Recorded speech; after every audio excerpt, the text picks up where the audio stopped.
बातें काम की, बातें काम की।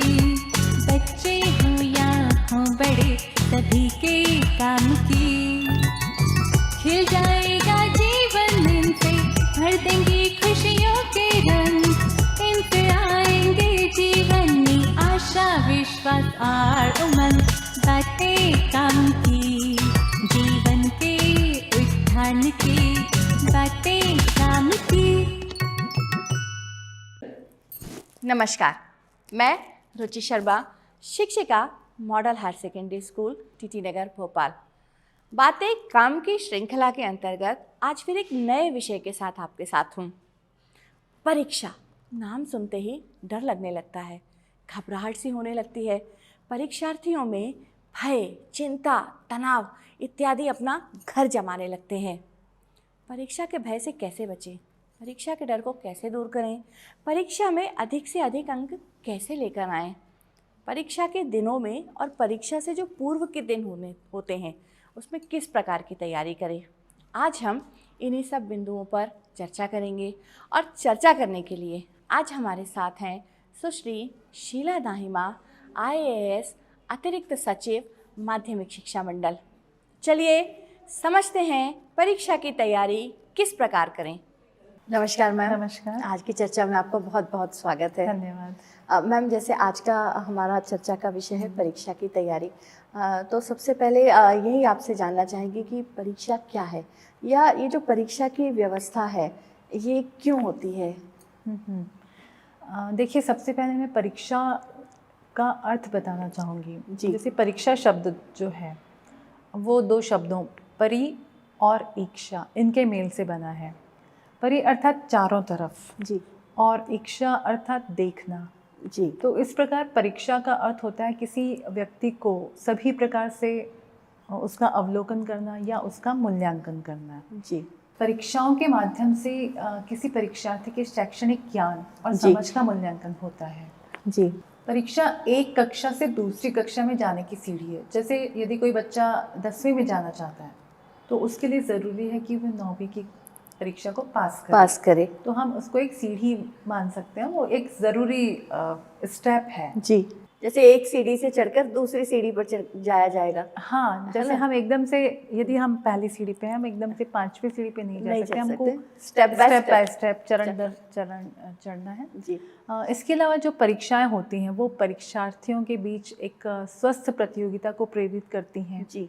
यदि किसी कक्षा में 30 बच्चे हैं, हाँ। तो उन्हें पढ़ाने वाला शिक्षक एक ही है, उनकी पढ़ाई का समय भी निश्चित ही है कि भाई कक्षाओं का समय ये इतने बजे से लेकर इतने बजे तक ही रहेगा। जी। लेकिन उस दौरान जी हाँ, हर बच्चा अलग अलग तरीके से सीख और समझ सकता है। तो परीक्षाओं के माध्यम से ये पता चलता है कि कौन से बच्चे ने कितनी शिक्षा ग्रहण की है। जी। जैसे ये जब एग्ज़ाम होते हैं, रिजल्ट आता है, तो किसी बच्चे, जैसे मान लीजिए कोई विज्ञान विषय है, हाँ, तो किसी बच्चे को 50 में से 30 नंबर मिले हैं, किसी को 40 मिले, किसी को 50 में 50 भी मिले हैं। हाँ। तो यही मतलब परीक्षा ने के माध्यम से ये पता चला कि किस बच्चे ने कितना सीखा उस विषय को। हाँ, सही बात है कि वो कितना उसको सीख पा रहा है, उसको समझ पा रहा है और कितना प्रस्तुत कर पा रहा है। प्रस्तुतिकरण की उसमें मुझे लगता है एक महत्वपूर्ण रोल होता है इसका। जी। इसके साथ ही जो परीक्षाएं होती हैं वो किसी भी विद्यार्थी को खुद को बेहतर बनाने को भी प्रेरित करती है। बिल्कुल। जैसे यदि मान लीजिए किसी परीक्षा में बच्चे के अंक कम आए हैं, जी, तो उसको बुरा लगता है कि मेरे नंबर क्यों कम आए हैं। जी, है ना। और जो भी है, चाहे शिक्षक हो, माता पिता हो या बच्चा खुद भी हो, सभी की अपेक्षाएं होती है कि अंक अच्छे आए। तो वो एक मूल्यांकन भी करता है कि भाई कहाँ पे मुझसे चूक हुई है, या मुझे कौन से विषय में कठिनाई आ रही थी, या मेरे कौन से स्ट्रॉन्ग पॉइंट्स हैं। तो वो एक तरह से पूरा अपना आत्मावलोकन करता है और खुद को वो और बेहतर बनाने को बच्चा भी प्रेरित होता है। जी। और माता पिता भी उसको कहते हैं कि भाई तुमको यहाँ सुधार करने की ज़रूरत है। शिक्षक बताते हैं कि इस चीज़ को ऐसे सुधारो तो तुम ज़्यादा अच्छे से कर सकोगे। जी। तो हो सकता है यदि उसके किसी कक्षा में थोड़े कम अंक आए हों, लेकिन यदि वो खुद को बेहतर बनाने का प्रयास करता है तो वो अगली कक्षा में और अच्छा परफॉर्म कर सकता है, अच्छे अंक ला सकता है। हालांकि अंकों के बारे में हम आगे और भी जी चर्चा मतलब ये जो परीक्षा क्या है और परीक्षा की व्यवस्था क्या है, ये तो बहुत ही अच्छे से आपने हमें समझा दिया कि परीक्षा की व्यवस्था इसलिए भी बहुत ज़रूरी है कि कड़ी मेहनत और लगन हमेशा ही बनी रहे, क्योंकि देखिए हमको जीवन के हर स्तर पे परीक्षा तो देनी ही पड़ती है। वो स्कूल कॉलेज की परीक्षा से भिन्न होती है, लेकिन हमें देना पड़ता है, इसलिए परीक्षाओं से डरने की कोई ज़रूरत नहीं है, जिनमें सफल भी होना पड़ता है। हाँ मैम अभी समझ लिया कि परीक्षा क्या है, उसकी व्यवस्था क्यों होनी चाहिए। अब परीक्षा देनी है तो परीक्षा की तैयारी किस प्रकार करनी चाहिए? हाँ, ये एक बहुत ही ऐसा प्रश्न है जो सब जानना चाहते हैं, जानना भी चाहते हैं। मुझे लगता है देखिए परीक्षा तो देनी ही है ना, उससे बचने का कोई विकल्प है ही नहीं। तो हमें सबसे पहला जो काम करना चाहिए वो ये कि हम अपने मन और मस्तिष्क को शांत रखें। जी, तो मैं सभी बच्चों से कहना चाहूँगी कि बच्चों आप बिल्कुल शांत दिमाग से अपनी पढ़ाई करें और पूरे आत्मविश्वास के साथ भी अपनी पढ़ाई करें। उसके बाद जो हमारा पाठ्यक्रम है और ब्लूप्रिंट है जी, इनके आधार पर एक कार्य योजना बनाई जानी चाहिए। इसके अतिरिक्त जो पढ़ाई का परीक्षा का टाइम टेबल है कि कौन सा प्रश्न पत्र कब होना है, अच्छा, पहले कौन सा विषय का होगा, फिर उसके बाद कौन से विषय का होगा, तो जो परीक्षा का टाइम टेबल है, समय सारणी है, उसको देखना चाहिए। जी, और मेरा सुझाव ये है कि जो विषय सबसे पहले पूछा जाने वाला है जिसका प्रश्न पत्र, जी, तो पहले उस विषय की तैयारी यदि कर ले तो मेरे हिसाब से वो अच्छा रहेगा। इसके साथ ही 2 विषयों के बीच में कितने दिनों का गैप है, उसके आधार पर भी अपनी पढ़ाई का शेड्यूल बनाया जा सकता है। जैसे होता है कभी कभी किन्हीं सब्जेक्ट में कम गैप होता है, हाँ, किन्हीं में थोड़ा ज़्यादा गैप मिल जाता है। हाँ, तो जैसे यदि कम गैप है तो उसको पहले से ही तैयारी अपन करके रखें ताकि उस समय अपन केवल रिवीजन कर लें। हाँ, जी। इसके साथ एक जो बड़ी महत्वपूर्ण बात मुझे लगती है कि हम जब परीक्षा की तैयारी करते हैं या सिर्फ इसी परीक्षा की नहीं, जैसे मैंने कहा जीवन में बहुत सारी परीक्षाएं देते हैं, तो समय प्रबंधन बहुत महत्वपूर्ण है। हाँ, जैसे हमारे पास कितने दिन हैं, जी, उसके आधार पर अपना समय प्रबंधन करें। अपने दैनिक और साप्ताहिक लक्ष्य बनाए जा सकते हैं। जी, और वो लक्ष्य व्यवहारिक भी होने चाहिए कि जिसमें विद्यार्थी को लगता है कि हाँ भाई मैं एक दिन में इतने विषय पढ़ सकती हूँ, या हमारा ये पैटर्न होना चाहिए पढ़ाई का। तो वो हर परीक्षार्थी या हर विद्यार्थी का अपना अपना एक तरीका हो सकता है, उसके अनुरूप ही वो अपना समय प्रबंधन भी करें। जी, एक बात ये भी की जा सकती है कि जो पिछले वर्षों के प्रश्न पत्र हैं उन्हें भी देख सकते हैं, क्योंकि उससे एक जानकारी हो जाती है कि कैसा पैटर्न आ रहा है, किस तरह के प्रश्न ज़्यादा पूछे जा रहे हैं, कितने अंकों के पूछे जा रहे हैं। फिर इसके अलावा एक बात जो मुझे लगती है कि जब बच्चे परीक्षा की तैयारी करते हैं तो यदि वो नोट्स बना लें तो ये उन्हें बहुत सहायक होंगे। बिल्कुल। और नोट्स बनाते समय भी जो मुख्य बिंदु हैं उनको वो हाईलाइट कर सकते हैं, है ना। और जैसे कभी कभी ऐसा भी होता है कि हम चित्रों के माध्यम से या फ्लो डायग्राम के माध्यम से या इसी तरह के और जो रेखांकन है उनके माध्यम से अपने उत्तरों को भी ज़्यादा प्रभावी बना सकते हैं और ज़्यादा जो समझने में भी आसान हो सकते हैं, तो आसानी से याद भी रखे जा सकते हैं। तो उस तरह की जो तकनीकें हैं उनका भी विद्यार्थी इस्तेमाल कर सकते हैं। एक बात ये भी कि जो महत्वपूर्ण विषय हैं तो उन्हें परीक्षार्थी ऐसे समय में पढ़ें जैसे सुबह का समय हो जी, या कई बार किसी विद्यार्थी को यदि लगता है कि भाई उसे दोपहर का समय ज़्यादा अच्छा लगता है या शाम का या रात का, तो जो भी समय उनको लगता है जब उन्हें वो बात ज़्यादा अच्छे से समझ में आ रही है या वो ज़्यादा अच्छे से पढ़ाई कर सकते हैं जी, तो उस समय वे महत्वपूर्ण विषयों को ले सकते हैं जी, जिसमें ज़्यादा से ज़्यादा उन्हें याद रह जाए। हाँ, और जब परीक्षा की तैयारी करते हैं तो कई बार ऐसा भी होता है कि कोई प्रश्न समझ में नहीं आ रहा है या कोई बिंदु समझ में नहीं आ रहा है जी, तो ऐसे में बच्चे उन्हें अलग से नोट भी कर सकते हैं और अपने शिक्षकों से या विषय विशेषज्ञों से या कई बार आपके जो सहपाठी होते हैं उन्हें भी उसकी अच्छी जानकारी होती है या सहपाठी आपको बड़े अच्छे तरीके से समझा भी सकते हैं, तो उनकी भी मदद ली जा सकती है जी, क्योंकि परीक्षा के जो प्रश्न पत्र होते हैं उसकी समयावधि होती है जैसे 3 घंटे, तो परीक्षार्थी को वो भी देख लेना चाहिए अपने स्तर से वो जांच कर सकते हैं कि भाई 3 घंटों में मैं कितना प्रश्न पत्र जो हमारा है क्या हम उसे पूरा सॉल्व कर पा रहे हैं, अच्छा, है ना। ऐसा नहीं हो कि भाई हमारी गति धीमी तो नहीं है, तो एक मुझे लगता है कि उस चीज़ को भी बच्चे देख सकते हैं, देख क्योंकि सकते हैं। ऐसा कई बार हो जाता है कि कई बार बच्चे कहते हैं कि भाई हमारा एक प्रश्न हम नहीं लिख पाए। नहीं लिख पाए। तो यहाँ पर आप अपनी गति को भी देख सकते हैं, साथ में जो समय सीमा है उसका भी ध्यान ध्यान यदि रख- रखा जाता है बच्चों के द्वारा जी। प्रश्न पत्र सुलझाते समय, तो ऐसी स्थिति में सभी प्रश्नों के उत्तर बच्चे लिख सकते हैं। बिल्कुल, समय सीमा का ध्यान रखेंगे तो ऑटोमेटिकली कहीं ना कहीं शब्द सीमा उसी में हाँ। आ जाएगी कि जो ये इतना लिखना है, इतना लिखना है और इतने समय में। हाँ हाँ जी। इसके साथ ही एक बिंदु और मैं बच्चों से ये कहना चाहूँगी कि यदि आप ध्यान, योग ऐसी बातों को अपने जीवन में, अपनी दिनचर्या में शामिल कर सकते हैं, तो शोध ऐसा कहता है कि इन्हें अपने रूटीन में लाने से भी काफ़ी फ़ायदे होते हैं। बिल्कुल। मैम, आपने जो टिप्स बताए वो परीक्षा की तैयारी के लिए तो बहुत ही अच्छे। मैम, कई बार है ना बच्चों की ये समस्या आती है कि परीक्षा के दौरान या परीक्षा की तैयारी करते समय वो कुछ याद कर रहे हैं, तो यह परीक्षा का भय होता है तो उन्हें याद नहीं हो पा रहा है, या याद हो भी गया बहुत अच्छे से लेकिन फिर वो उसको भूलते चले जाते हैं। तो इस स्थिति में उन्हें क्या करना चाहिए? हाँ, ये एक बड़ी कॉमन बात है कि बच्चों को डर लगता है, जी। बल्कि मैं यदि कहूँ कि भाई परीक्षा के नाम से सभी को ही डर लगता है। जी। पर डरने से तो कुछ नहीं होगा। जी। तो अपने मन मस्तिष्क को शांत इसमें रखना चाहिए हमें। परीक्षा के नाम से ना मन में बहुत सारे उतार चढ़ाव होने लगते हैं। जी। और कई बार जो बच्चे भूलते हैं, तो भूलने की जो मुख्य वजहें होती हैं, वो एक तो ये होता है कि हम पढ़ रहे हैं लेकिन हम ध्यान लगा के नहीं पढ़ रहे। हाँ, ये बिल्कुल सही है। और उसके अलावा जैसे पढ़ रहे हैं लेकिन समझ नहीं रहे कि हम पढ़ क्या रहे हैं, हमने बिल्कुल, क्या पढ़ा है। फिर जो तीसरा बिंदु हो सकता है वो ये हो सकता है कि पढ़ रहे हैं, समझ में भी आ रहा है, पता भी है कि भाई क्या पढ़ा जा रहा है, लेकिन घबराहट उतनी हो रही है कि वो जो पढ़ा हुआ है वो भी भूल रहे हैं।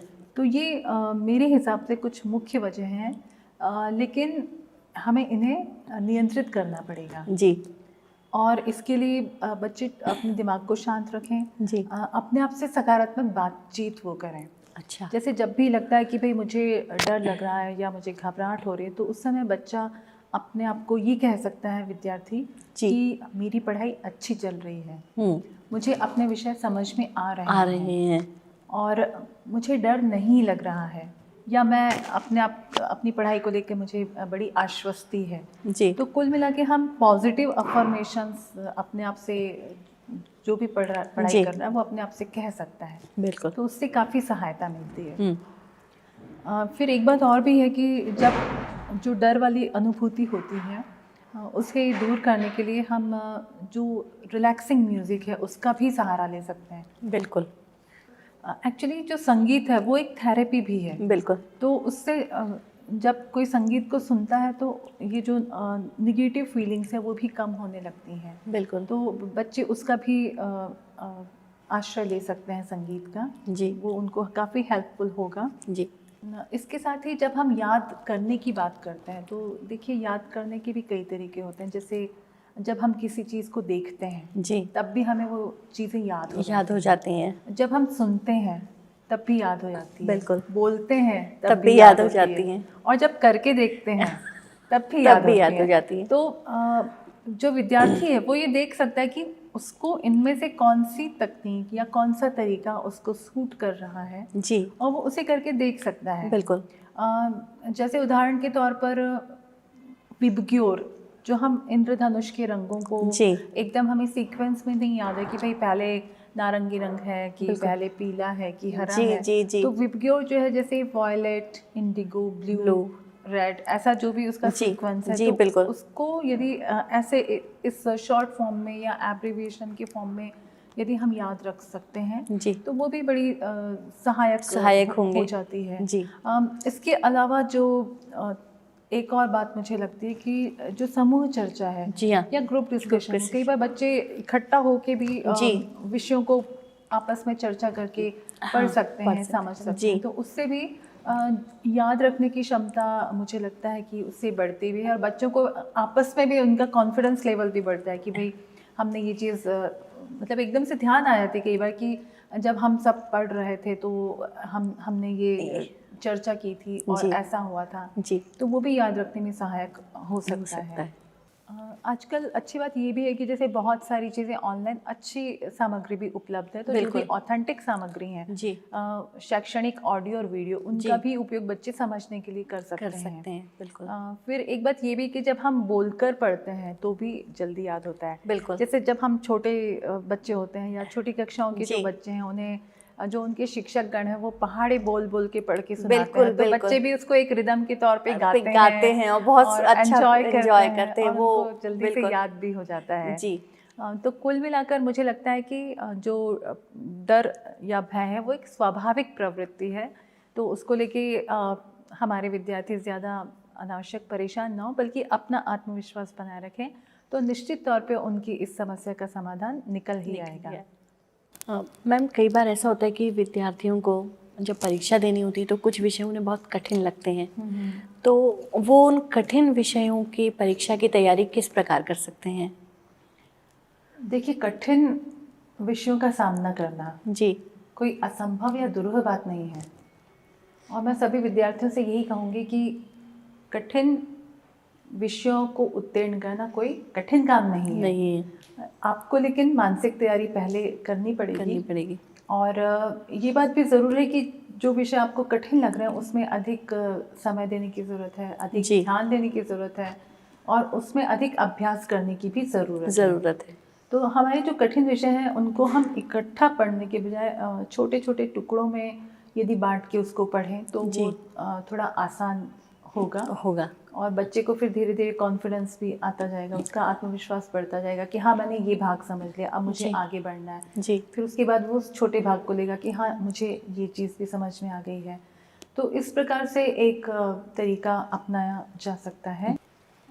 और कठिन विषयों को जब हम पढ़ते हैं जी, तो उनके नोट्स बना लेना भी बहुत अच्छा होगा, हाँ, ये तो क्योंकि बहुत जब कई ही बार जी लिखते हैं तो लिखने से भी चीज़ें याद होती होने हैं। लगती हैं। जी, फिर एक चीज़ मैं ये भी बताना चाहूँगी कि जब हमें कोई विषय कठिन लग रहा है जी, तो उस विषय में ऐसा नहीं कि सारी ही चीज़ आपको कठिन लगे, ज़रूरी नहीं है। जी, मान लीजिए कुछ चीज़ आपको समझ में आ रही है, कुछ नहीं आ रही है, जी, तो जो चीज़ आपको समझ में नहीं आ रही है या कठिन ज़्यादा लग रही है, जी। उसको आप अलग से नोट कर सकते हैं। जी, और जो विषय विशेषज्ञ हैं या शिक्षक हैं जी, या और जो भी अधिकृत स्रोत हैं जिनसे जी। जानकारी ली जा सकती है या जिनसे पूछा जा सकता है, जी, तो एक ऐसा भी किया जा सकता है कि हम छांट लें कि भाई हमें इस विषय में ये हमें ज़्यादा कठिन लग रहा है, और फिर हम उसको किसी से पूछ लें जो उसको हमें अच्छे से समझा समझा सकें। तो यहाँ पर फिर वो विषय जो है जो आपको कठिन लगता था वो जी। उतना कठिन आपको नहीं लगेगा।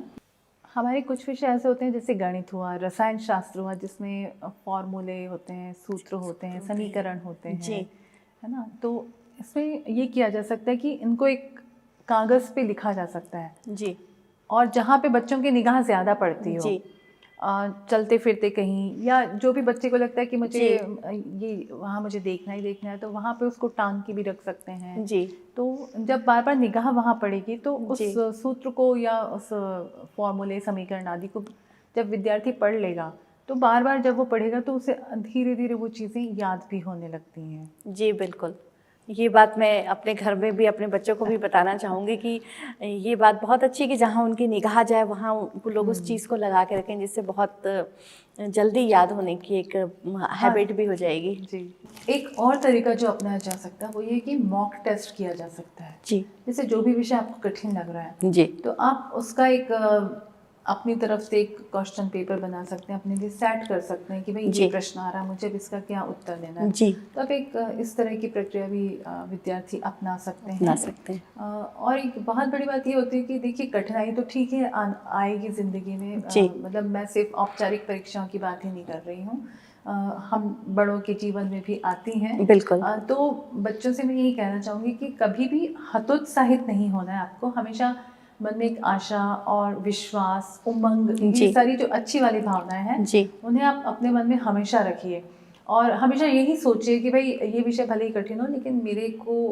पढ़ना आवश्यक है, आवश्यक है। और हम इस विषय को अच्छे से पढ़ भी लेंगे और उत्तीर्ण भी अच्छे तरीके से हम उसे कर लेंगे। जी, फिर जो एक समीक्षा है, खुद की आत्म समीक्षा भी करना चाहिए कि मैंने कौन से तरीके अपनाए, क्या मैंने जो विषय मुझे कठिन लग रहा है उसके लिए मैंने क्या मेहनत की, और जो मेहनत की क्या वो उसका मुझे अभी क्या परिणाम मिल रहा है, क्या मुझे वो उस विषय को समझने में अब आसानी हो रही है। तो ये एक आत्म समीक्षा जो है, या आत्म विश्लेषण, कुछ भी कह लें, आत्म परीक्षण कह लें, ये भी मुझे लगता है कि करना चाहिए। इसके साथ ही मैं एक और जानकारी देना चाहूँगी कि जो माध्यमिक शिक्षा मंडल है उनकी हेल्पलाइन सेवाएं भी चलती हैं, और यहाँ पर भी यदि बच्चों को लगता है कि हमें ये विषय कठिन लग रहा है तो हम मंडल की इस हेल्पलाइन सेवा के माध्यम से बच्चों को विषय विशेषज्ञों से संपर्क भी करवाते हैं। तो ये हमारी जो हेल्पलाइन सेवा है वो भी बच्चों को इन कठिन विषयों से डील करने में सहायक निश्चित तौर पर होगी। जी मैम, आज हमारे साथ बच्चे भी हैं जी। और निश्चित रूप से बच्चे ही सबसे ज़्यादा परीक्षा की तैयारी करते हैं, तो आज बच्चों के मन में भी स्वाभाविक रूप से कई प्रश्न होंगे, तो हम चाहते हैं कि बच्चों के मन में जो प्रश्न हैं आप उनके उत्तर दें और बच्चों के जो मन की शंकाएं हैं उनको दूर करें। हाँ, नहीं, ये तो बहुत ही अच्छी बात है। हाँ बच्चों, आप लोग बिल्कुल आमंत्रित हैं। नमस्ते मैम, मेरा नाम रोशनी कुशवाहा है, मैं क्लास 11 से हूँ। मैम, मेरा सब्जेक्ट पीसीएम है। मेरा मैम एक क्वेश्चन है आपसे कि हम जब भी सोचते हैं कि आज हम पढ़ने बैठेंगे तो सोच के बैठते हैं कि इस सिलेबस का इतने सारे चैप्टर तो ख़त्म कर देंगे, लेकिन ऐसा होता है कि हम 2-3 पेज पढ़ते हैं और पढ़ने के बाद पूरा कंसंट्रेशन चला जाता है उस चीज़ से, फिर इतने सारे चैप्टर का सोचते हैं, एक चैप्टर भी कंप्लीट नहीं हो पाता। कभी कभी मैम कंसंट्रेशन बिल्कुल भी नहीं हो पाता। मैम समझ नहीं आ रहा ऐसा क्यों होता है। अच्छा, मतलब आपकी मुख्य समस्या कंसंट्रेशन की है? अच्छा, हाँ, ये आपने बहुत अच्छा प्रश्न पूछा है रोशनी। देखो, इसके बारे में मैं ये कहना चाहूँगी कि एक तो जब हम बहुत लगातार पढ़ते हैं तो हमें थोड़ा सा स्वाभाविक रूप से थोड़ी सी मतलब थकान हो जाती है, या हम थोड़ा सा कभी कभी बोर भी हो जाते हैं। तो एक तो आप ये कोशिश करिए कि हम एकदम लगातार 8-9 घंटे, तो मुझे नहीं लगता, क्योंकि जब मैं भी पढ़ती थी तो इतना एकदम हम नहीं पढ़ते थे, दिन भर पढ़ती थी मैं भी, क्योंकि जब हम लोग प्रतियोगी परीक्षाओं की तैयारी करते थे तो हमें पढ़ना ही हमारा एकमात्र काम होता था। लेकिन हमें ध्यान ये रखना पड़ेगा कि हम किस प्रकार से अपनी स्ट्रेटजी या रणनीति बनाएं कि हमारी जो सेट लक्ष्य हैं या जो हमने उद्देश्य बनाया, जैसे आपने कहा कि मैम हम सोचते हैं कि इतना पढ़ेंगे लेकिन हम नहीं पढ़ पाते हैं, तो एक तो सबसे पहले रोशनी हमें दृढ़ संकल्पित रहना पड़ेगा, है ना, कि हमने सोचा है कि हमें ये काम करना है, तो वो हमको ये सोचना है कि नहीं, मुझे अपना जो मैंने निश्चित किया है कि मुझे इतनी पढ़ाई करनी है वो मुझे करनी है। पर साथ में ये भी देखना पड़ेगा कि हमने हमारे लक्ष्य सही तय किए हैं कि नहीं। कहीं ऐसा तो नहीं कि हम बहुत ज़्यादा चीज़ें एक ही दिन में पढ़ लेना चाह रहे हैं। तो हमें जो वास्तविक लक्ष्य तय करना ज़रूरी है कि मान लो यदि आपको लगता है कि मैं एक दिन में एक चैप्टर कर सकती हूँ, है ना, तो आप उतना ही करिए, या एक चैप्टर का हो सकता है हम आधा भाग कर सकते हैं, तो आप उतना करिए। फिर तब हम ये ना सोचें कि हम एक दिन में 3 या 4 चैप्टर कर लेंगे। तो एक तो मुझे लगता है कि हम अपने लक्ष्य सही रूप से तय करें, और दूसरा हम बीच बीच में थोड़े थोड़े अंतराल ले सकते हैं, यानी जिसको हम कहते हैं ब्रेक लेना, है ना। तो उससे क्या होगा कि आपकी थकान भी कम होगी, आपका जो दिमाग है वो फिर से रिफ़्रेश भी हो जाएगा। तो ये काम भी आप कर सकते हैं। और जब हम पढ़ते हैं तो हमें सिर्फ पढ़ाई के लिए नहीं, बल्कि ज़िंदगी में कभी भी किसी भी काम के लिए हमारे जो संकल्प होते हैं या हमारी जो इच्छा शक्ति होती है वो बहुत ज़रूरी होती है ना। तो जब हम सोचते हैं कि नहीं हमें ये करना ही है, तो हम उस काम को फिर करने भी लग जाते हैं। तो आपको वहाँ पे अपना डिटर्मिनेशन भी रखना है, और आप एक शेड्यूल बना सकते हैं कि मेरे पास इतने दिन हैं, मुझे इतने दिनों में इतनी तैयारियाँ करनी हैं। और एक चीज़ और भी मैं जोड़ना चाहूँगी कि आप पढ़ाई, देखिए क्या होती है कि एक स्वाभाविक रूप से जब हम भी छोटे थे हमें याद आता है तो ऐसा लगता था कि कब पढ़ाई ख़त्म होगी, है ना, जल्दी से तो लेकिन उसके बाद ज़िंदगी में नई चीज़ें शुरू हो जाती हैं। पर जब हमें पढ़ना है तो उस समय हम अपनी पढ़ाई को कैसे ज़्यादा रुचिकर बना सकते हैं, ये तरीके भी हम लोग सोच सकते हैं। जैसे मान लो कुछ बच्चे, उन्हें ड्राइंग करना अच्छा लगता होगा, तो वो अपनी ड्राइंग की कला को कैसे इसमें जोड़ सकते हैं, है ना, अपनी पढ़ाई में। जैसे कहीं आपने कोई कंसेप्ट को ड्राइंग करके समझ लिया, ये आप कर सकते हैं। कुछ लोगों को लिखने का शौक़ होता है, तो वो लिखने में जो उनके विचारों में बैठ रहा है आसानी से, वो उस हिसाब से वैसी अपनी स्ट्रेटजी बना सकते हैं। तो कुछ ऐसे तरीके हो सकते हैं जो हम लोग भी ढूंढ सकते हैं, है ना। और आजकल बहुत अच्छी बात यह है कि बहुत सारी चीज़ें ऑनलाइन भी उपलब्ध हैं, तो उनमें भी आप अच्छी चीज़ों को देखिए, क्योंकि ऑनलाइन भी आपके पास इतना ज़्यादा मटेरियल है कि वो एक असीमित स्थिति में उपलब्ध है, लेकिन वहाँ हमें अपने विवेक का उपयोग करना है कि हम उन्हीं चीज़ों को देखें और उन्हीं को हम पढ़ें जो ऑथेंटिक हो, अधिकृत हो, है ना, और सही हो। और आपके जो टीचर्स वगैरह हैं उनसे भी आप मार्गदर्शन हमेशा दे ही सकते हैं। Thank you ma'am. Thank you. Ma'am, अभी आपने रोशनी की समस्या का बहुत अच्छा समाधान बताया कि अधिकतर जब बच्चे कहते हैं कि हम नहीं पढ़ाई कर पाते हैं लगातार, तो कैसे करेंगे। अब इसी में आ जाता है मैम कि परीक्षा की तैयारी, परीक्षा के दिनों में बच्चे किस प्रकार करें, तो ये भी हम आपसे जानना चाहेंगे। देखिए, समय प्रबंधन मुझे लगता है काफ़ी आवश्यक है जी। जैसे एक अमूल्य संसाधन है समय जी।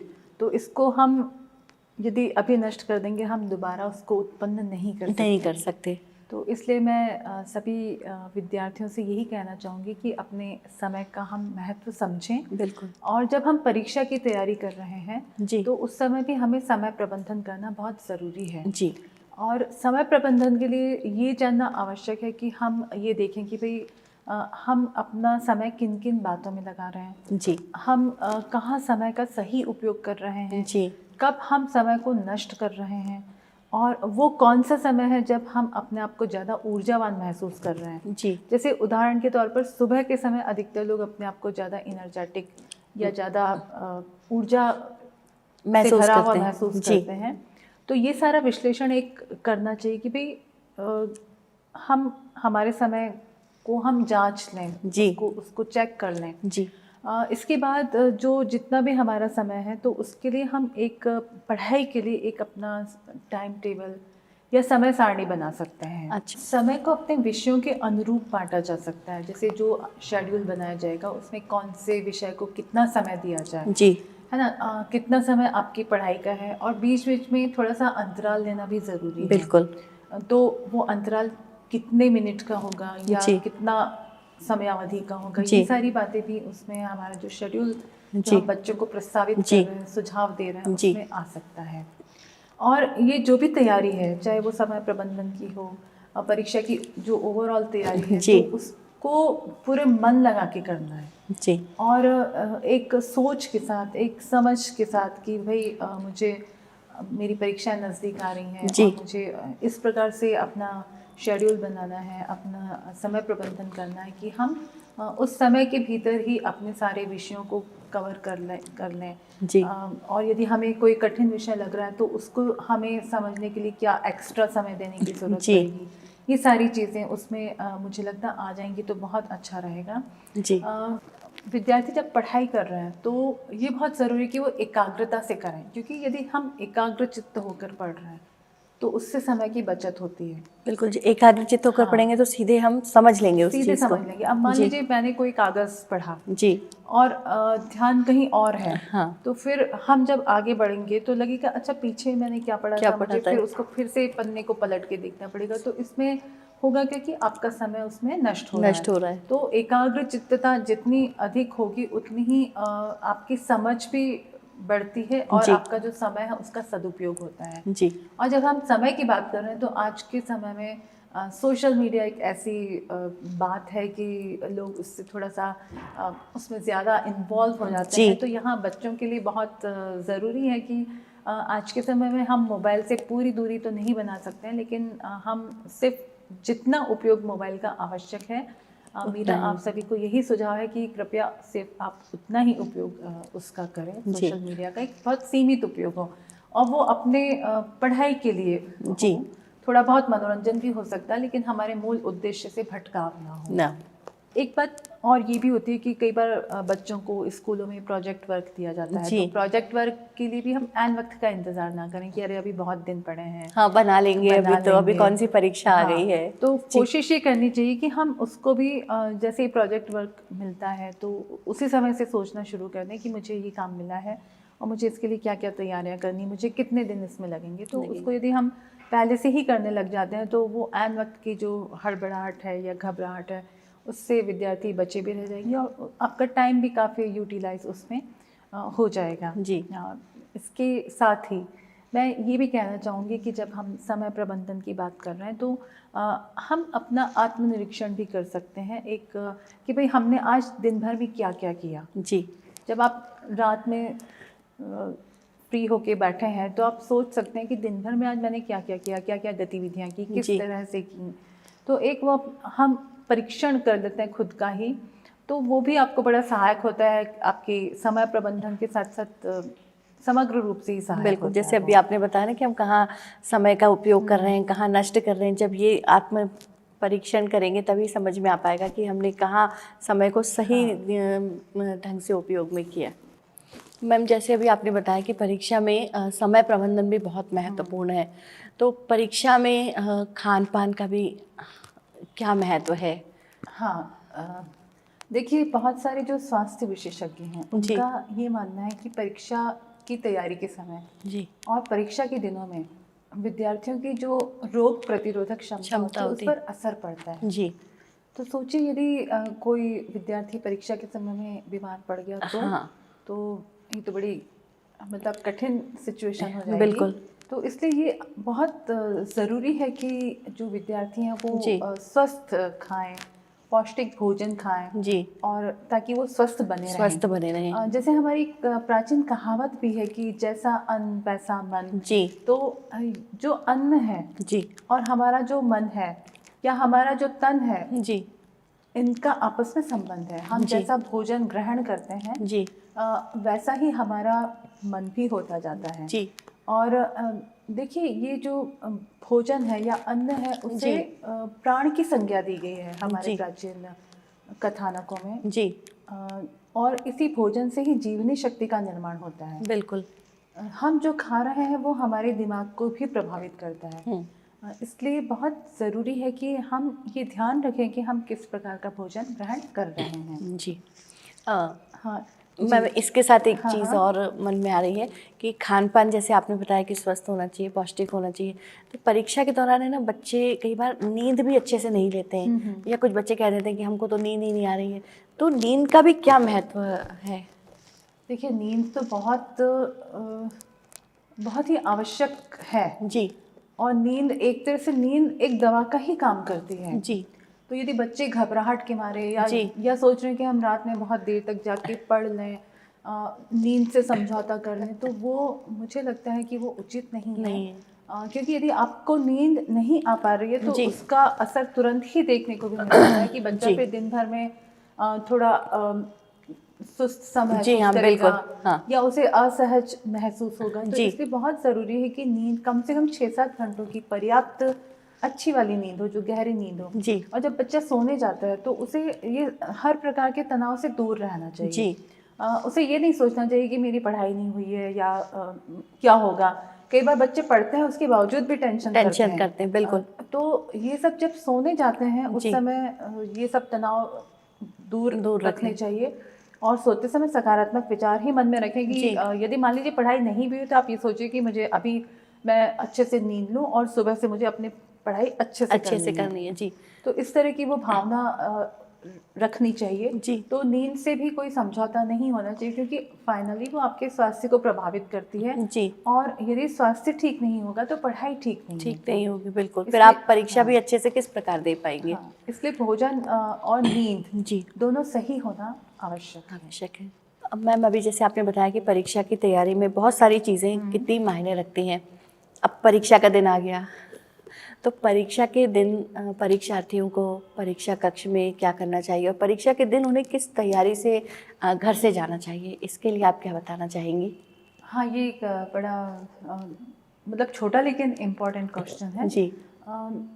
उसमें मैं यही कहना चाहूँगी कि जो परीक्षा के एक दिन पहले का होता है वो उस समय बच्चों को थोड़ा लगने लगता है कि कल हमारी परीक्षा है। तो मैं यही सुझाव दूंगी कि जो विद्यार्थी हैं वो एक दिन पहले से ही अपनी पूरी परीक्षा सामग्री जैसे पेन हुआ, पेंसिल हुई जी, और प्रवेश पत्र हुए, इन जी। सबको पहले से ही जमा के रख लें। जी। साथ ही प्रवेश पत्र में जो भी निर्देश दिए गए हैं जी। उनको भी ज़रूर पढ़ लें, अपना पूरा उसमें जो उनकी प्रविष्टियां हैं कि जी। नाम और बाकी जो डिटेल्स हैं उनको भी वो अच्छे से पढ़ लें। पढ़ लें। फिर इसके पश्चात जो उन्हें करना चाहिए परीक्षा के एक दिन पहले, जी। कि अपने मन में कोई भी वो नकारात्मक विचार नहीं रखे। जी। तनाव घबराहट से भी दूर रहने की कोशिश कोशिश करें वो। करें। भोजन जो रात वाला भी है उसको जी। भी सही समय पे ले लें और सही समय पर ही सोने भी चले जाएं वो। जी। ऐसा नहीं हो कि भाई सुबह आपको 8-9 बजे आपका प्रश्न पत्र है और आप रात में बहुत देर तक जग रहे हैं, तो उससे आपके परीक्षा कक्ष में आप अपने आप को थोड़ा असहज महसूस कर सकते हैं। इसलिए पर्याप्त नींद लें और नींद लेते समय भी कोई भी नकारात्मक विचार दिमाग में नहीं रहना चाहिए। जी। अब जब अगले दिन क्वेश्चन पेपर आपको हल करना है, परीक्षा का दिन है जी। तो उस दिन भी जब घर से निकल रहा है विद्यार्थी तो उसे कुछ खाकर निकलना चाहिए, खाली पेट नहीं निकलना चाहिए। जी। और जो परीक्षा केंद्र है वो पहले से ही पता कर लेना चाहिए, यानी उसी दिन नहीं कि भाई जिस दिन आज परीक्षा हम पता करें, वो उसके पहले से ही पता कर लें कि परीक्षा केंद्र कौन सा है। जी। और परीक्षा वाले दिन वो परीक्षा केंद्र पर भी अपने जो निर्धारित समय है, क्योंकि पूरे निर्देश होते हैं जी। मंडलों के भी कि आपको इतने बजे तक परीक्षा केंद्र पर पहुंच जाना है, तो जी। उनको भी वो फॉलो करें। जी। और परीक्षा केंद्र पर जाके पूरा अपना देख लें कि उनका रोल नंबर कहाँ पर है, कौन सा कक्ष उनके बैठने के लिए नियत किया गया है, ये सारी चीज़ें देख लेना चाहिए। जी।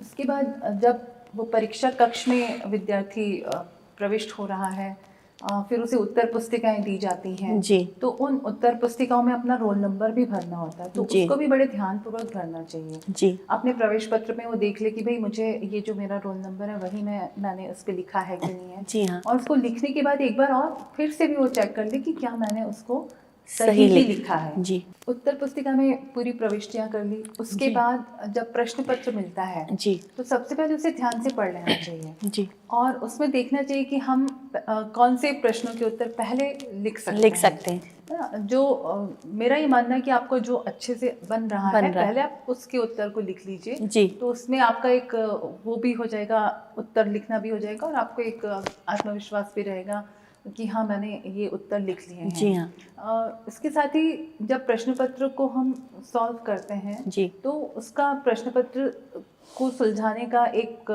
समय निर्धारित होता है कि जैसे 3 घंटे हैं जी, तो उन 3 घंटों में जो विभिन्न प्रकार के प्रश्न पूछे जा रहे हैं, चाहे वो लघु उत्तरें हों, दीर्घ उत्तरें हों, वस्तुनिष्ठ हों, है ना, विश्लेषणात्मक प्रवृत्ति की हों, जो भी पैटर्न है, तो उसमें बच्चे को पूरा देख लेना चाहिए कि भाई मुझे 3 घंटे में ये सारे प्रश्न जो हल करने हैं, तो मैं अपने समय को भी ऐसे बांट लूँ कि मैं सभी प्रश्नों के उत्तर उसमें लिख सकूँ और सटीक तरीके से उसे लिखा जाना चाहिए। शब्द सीमा का ध्यान रखना चाहिए, लिखावट का ध्यान रखना चाहिए कि लिखावट सुस्पष्ट हो, सुपठनीय हो जी। तो इन सारी चीज़ों का मुझे लगता है कि परीक्षा के दिन जिस दिन विद्यार्थी प्रश्न पत्र हल कर रहा है इन सारी बातों का ध्यान रखना चाहिए। और सबसे बड़ी बात यह है कि बिल्कुल शांतिपूर्वक ही वो लिखे, क्योंकि कई बार ऐसी परिस्थितियां भी आ जाती हैं कि हम ये सोचते हैं कि भाई मैंने बड़ी अच्छी तैयारी की है और ऐसा भी हो जाता है कि प्रश्न कुछ और आ गया या वही प्रश्न कुछ अलग तरीके से आ गया है जी। तो ऐसी स्थिति में भी विचलित नहीं होना चाहिए और अपने तरफ से जो सर्वश्रेष्ठ प्रयास हो सकता है, जो हम सर्वश्रेष्ठ उत्तर लिख सकते हैं, वो लिखने की कोशिश करनी चाहिए और अपना आत्मविश्वास बनाए रखना चाहिए। मैम, मेरा आपसे एक क्वेश्चन है कि जब मैं पढ़ाई करती हूँ तो मुझे ऐसा क्यों लगता है कि मेरी सहेली मुझसे कई गुना अच्छा पढ़ रही होगी? इस समस्या का आप समाधान बताइए। बच्चों, आपने एक बहुत ऐसा प्रश्न पूछा है जो मुझे लगता है शायद बहुत सारे बच्चों के मन में आता है, और वो ना उसमें परेशान होने की ज़रूरत नहीं है शिवानी, क्योंकि वो सभी के मन में आता है। जब हम स्कूल में पढ़ते थे तो हमारे मन में भी आता था, लेकिन यहाँ मैं आप लोगों से यही कहना चाहूँगी कि हम अनावश्यक तुलना नहीं करें या अनावश्यक विचार नहीं सोचें कि भाई मेरी सहेली या मेरे दोस्तों की पढ़ाई अच्छी चल रही है और मेरी ज़्यादा अच्छी नहीं चल रही है।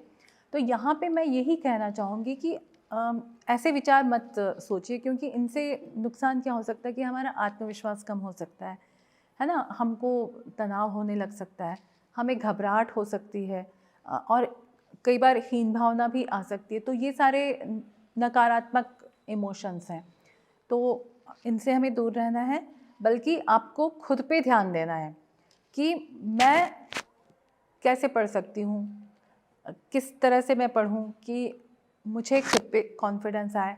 यदि मेरी सहेली अच्छे से पढ़ सकती है तो मैं भी पढ़ सकती हूँ, है ना। जो हमसे बेहतर यदि कोई है तो हम उससे एक सीख ले सकते हैं, हम उससे एक प्रेरणा भी ले सकते हैं कि भाई वो बच्ची अच्छी पढ़ाई कर रही है या मेरी वो सहेली अच्छे से पढ़ रही है तो मुझे भी पढ़ना चाहिए।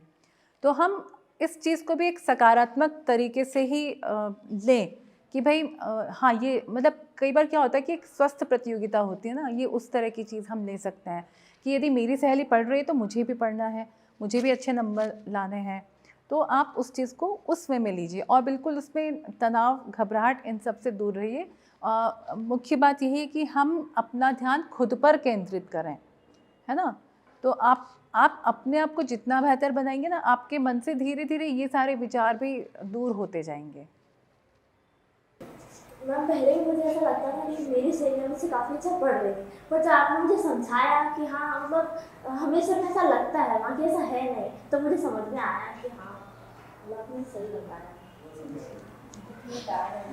मैम मेरा नाम दृष्टि ठाकरे है, मैं क्लास 12th से हूँ और मेरा सब्जेक्ट पीसीएम है। मेरा आपसे एक क्वेश्चन था कि हम एग्ज़ाम में ज़्यादा नंबर कैसे ला सकते हैं। हाँ दृष्टि, ये सभी के मन में प्रश्न उठता ही है और स्वाभाविक है, सबसे हाइलाइटेड प्रश्न है ये।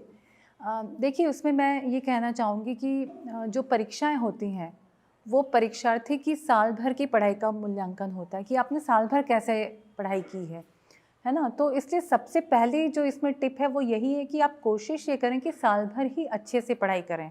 ये ना सोचें कि परीक्षा होने वाली है और हम उसके एक आध महीने में अच्छे से तैयारी कर लेंगे, ऐसा नहीं हो पाता है।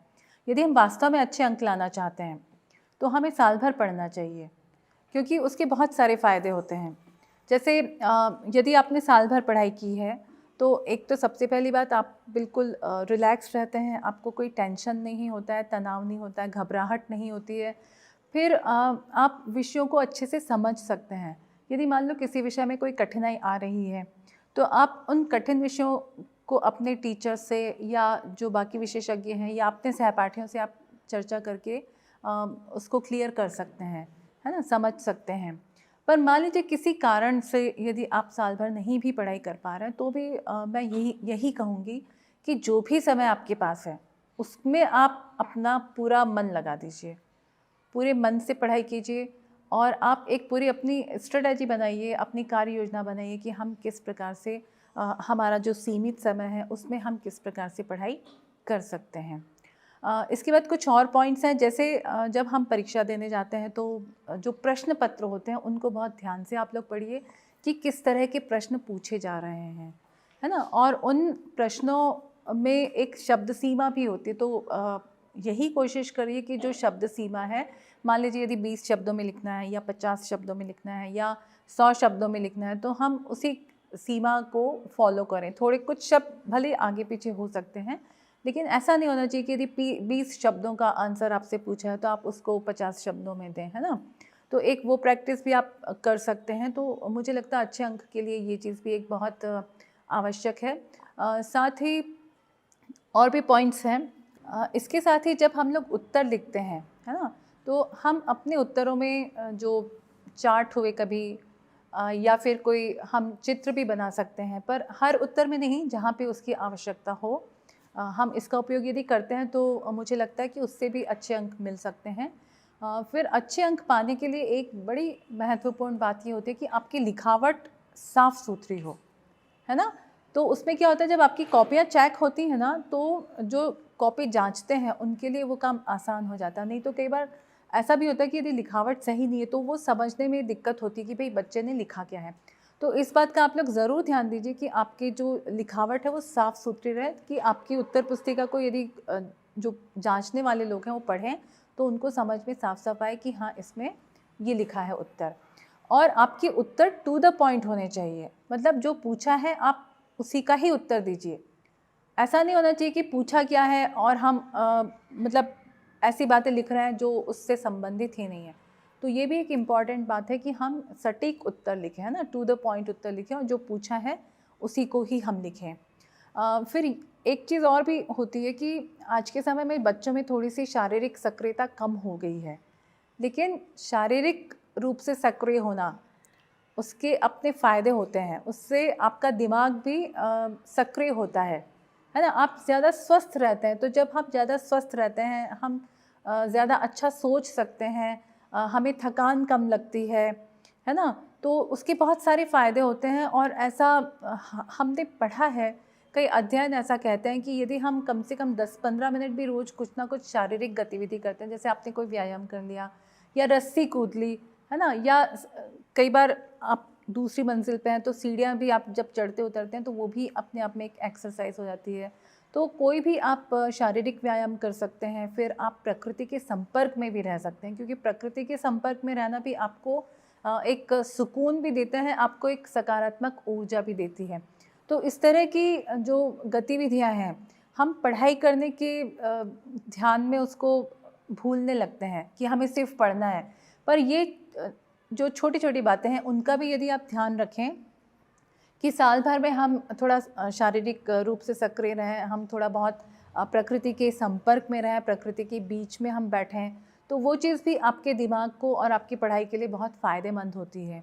फिर एक बात और मैं आपको बताना चाहूँगी कि आजकल बहुत सारे जो माध्यमिक शिक्षा मंडल की वेबसाइट्स होती हैं, जैसे हमारे मध्य प्रदेश में भी है, तो उसमें जो टॉपर बच्चे होते हैं उनकी उत्तर पुस्तिकाओं के सैंपल भी उसमें रहते हैं कि उस बच्चे ने किस तरह से उत्तर लिखा है।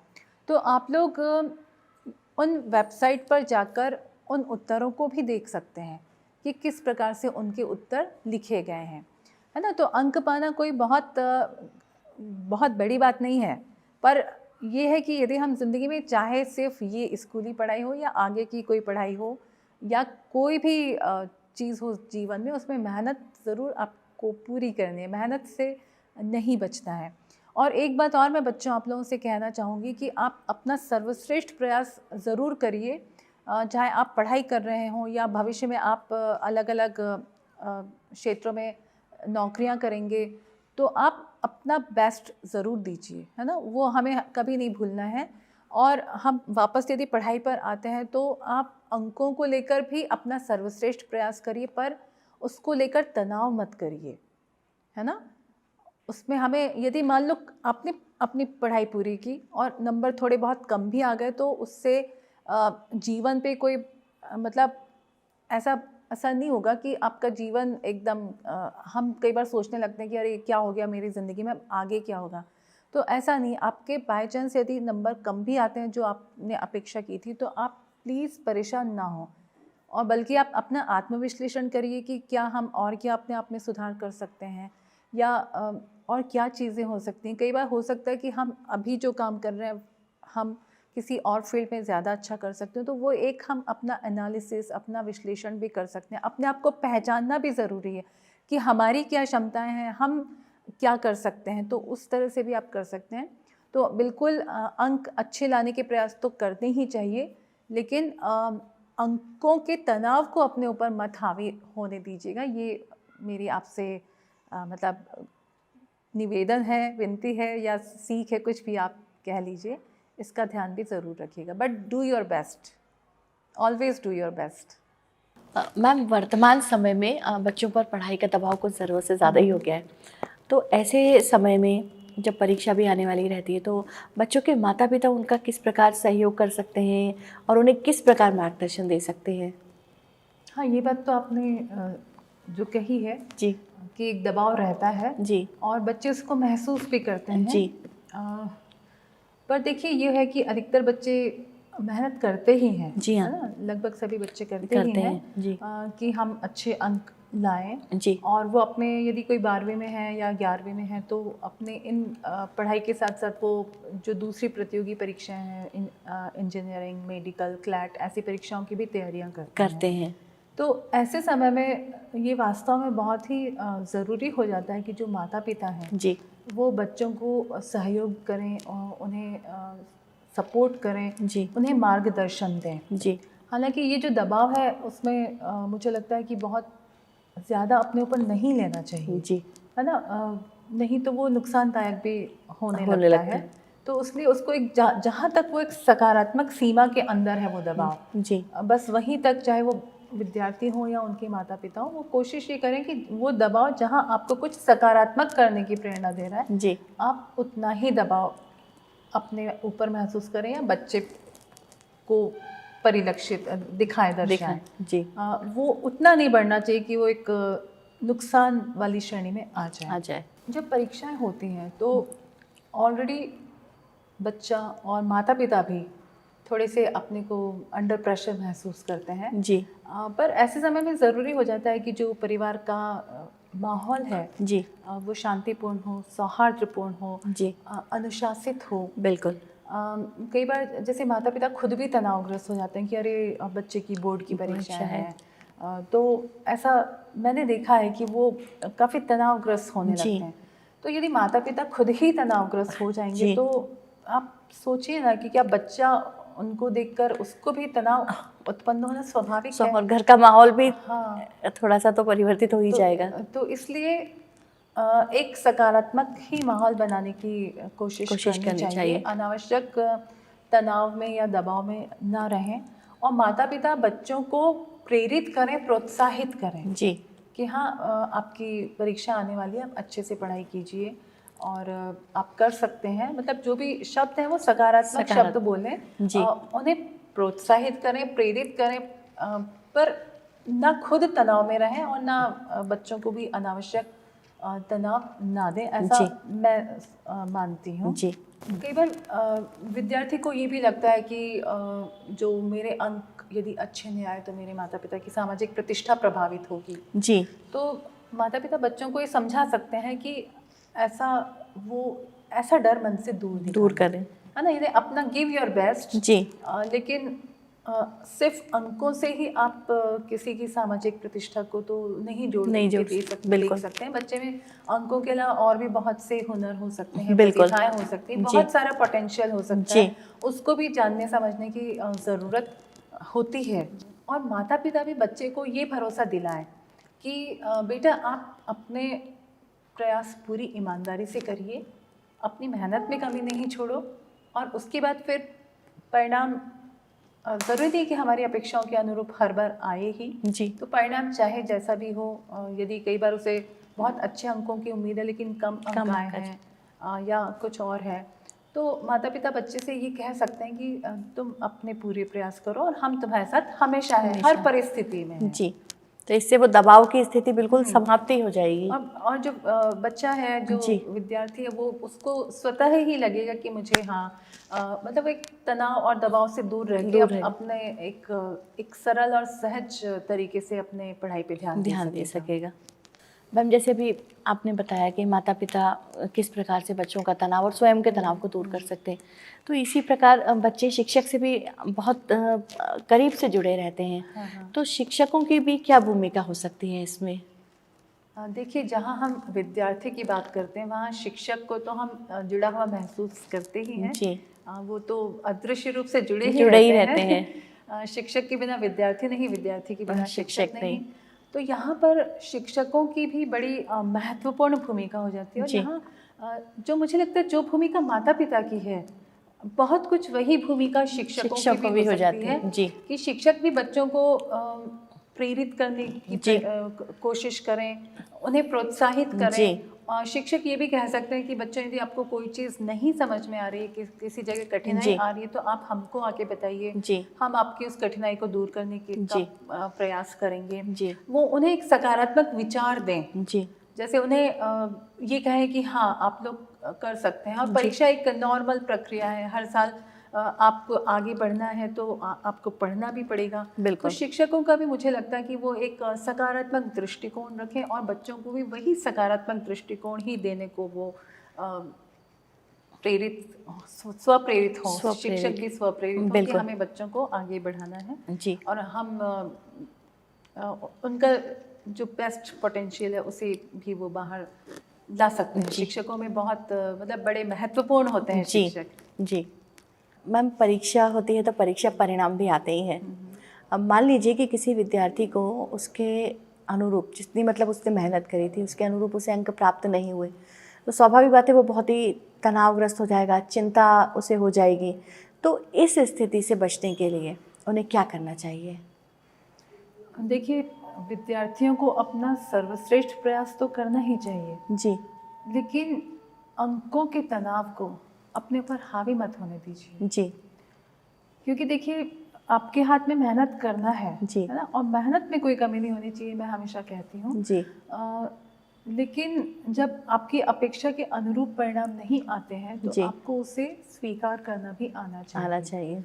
और ये बात भी हमेशा ध्यान में रखना चाहिए कि जो अंक है वो जीवन का अंतिम उद्देश्य नहीं है जी, या अंतिम लक्ष्य नहीं है। नहीं है। हमारा जीवन इतना विस्तृत है, उसमें इतनी संभावनाएं हैं कि हम जी। बहुत कुछ कर सकते हैं। बिल्कुल तो इस चीज़ को हमेशा ध्यान में रखना चाहिए। दूसरा, मैं माता पिता, शिक्षकों और जो अभिभावक हैं जी। या अन्य हमारे जो बड़े लोग, बड़े नागरिक हैं, जी। उनको ये भी मैं ध्यान उनका आकर्षित करना चाहूँगी कि कई बार अंकों के तनाव के कारण जी, बच्चे बहुत ही परेशान हो जाते हैं। जी हाँ, और देखिए, बच्चे हमारा जो है वो भविष्य है बिल्कुल। ना? हमारा राष्ट्र आगे उन्हीं ही संभालना जी है। हाँ, तो उनका मजबूत होना बहुत ज़रूरी है।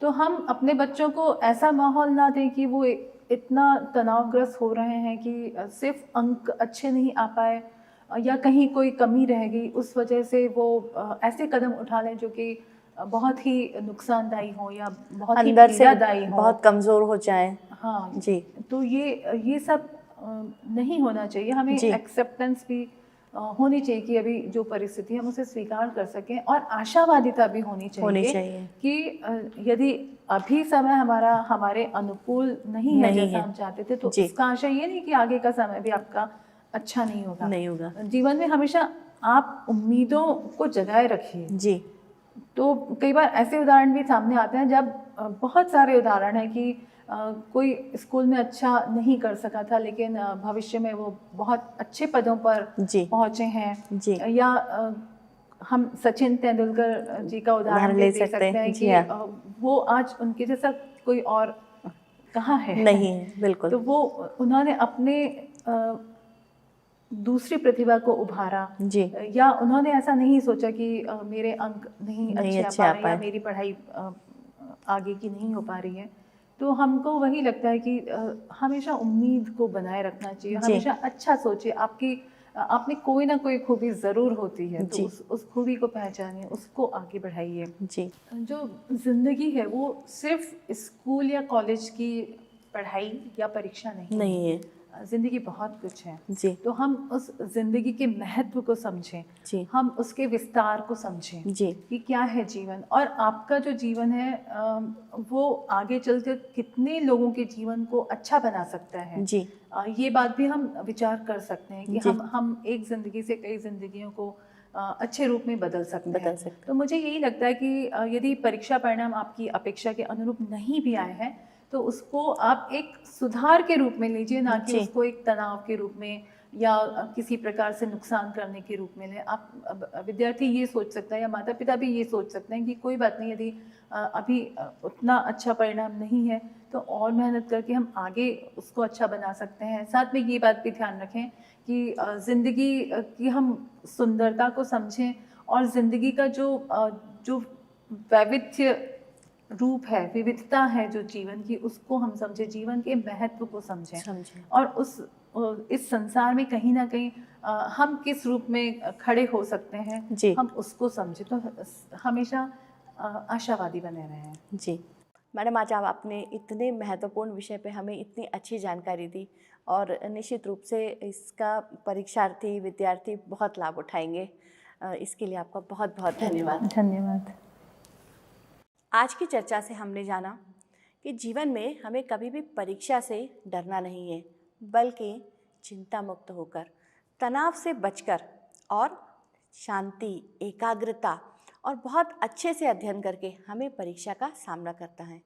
जैसे अभी हमें मैडम ने भी बताया कि जीवन में हमें हर समय किसी न किसी परीक्षा का सामना करना ही रहता है, तो हम उससे बच नहीं सकते, हमें उसका डटकर मुकाबला करना है। और आशा है आज की चर्चा में जितने भी बिंदु आपको परीक्षा की तैयारी के लिए बताए गए हैं, आप अपने जीवन में अपनी कक्षावार जितनी भी परीक्षाएं आप देंगे, उन बिंदुओं का लाभ उसमें अवश्य उठाएंगे। धन्यवाद।